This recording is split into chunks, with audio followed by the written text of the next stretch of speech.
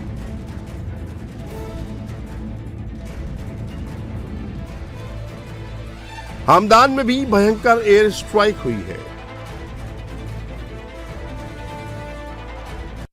The latest intel is clear out of CENTCOM. Our strikes are damaging the morale of the Iranian military, leading to widespread desertions, key personnel shortages, and causing frustrations amongst senior leaders. Trump का दावा है कि 33 दिन के military operation में उन्होंने Iran के अंदर 2 बार रिजीम चेंज कर दी है। ईरान को लेकर उनका जो मकसद था वो करीब करीब पूरा हो गया है और अब ईरान युद्ध से बाहर निकलने का समय आ गया है। ईरान के खिलाफ युद्ध छेड़ने के पीछे ट्रंप का पहला मकसद था सत्ता परिवर्तन, लेकिन क्या ये हुआ है? ट्रंप ने अली खामेनेई को मार दिया, लेकिन उनकी जगह मुस्तफा खामेनेई सुप्रीम लीडर बन गए।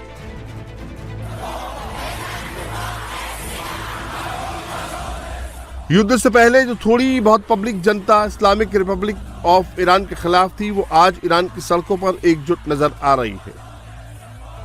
ट्रंप का दूसरा मकसद था ईरान को परमाणु बम बनाने से रोकना। ट्रंप दावा कर रहे हैं कि उन्होंने ईरान के परमाणु प्रोग्राम को खत्म कर दिया, लेकिन ईरान का 400 किलोग्राम एनरिच यूरेनियम कहाँ है, ये ट्रंप को भी नहीं पता है। और अब ऐसा कहा जा रहा है कि ईरान मौका पाते ही एटम बम बना लेगा।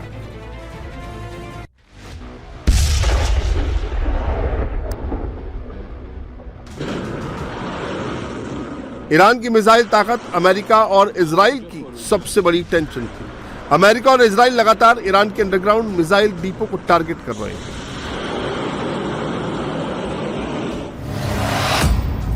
ट्रंप दावा कर रहे हैं कि उन्होंने 90% तक ईरान की मिसाइल कैपेसिटी को खत्म कर दिया है, लेकिन ईरान कह रहा है कि ट्रंप ख्वाब देख रहे हैं। ईरान की मिसाइल अभी भी दुश्मनों के दांत खट्टे कर रही है। ट्रंप ईरान में जितने भी टारगेट को लेकर उतरे थे, उसमें से कितने पूरे हैं, कितने बाकी हैं, ये वो खुद नहीं समझ पा रहे हैं।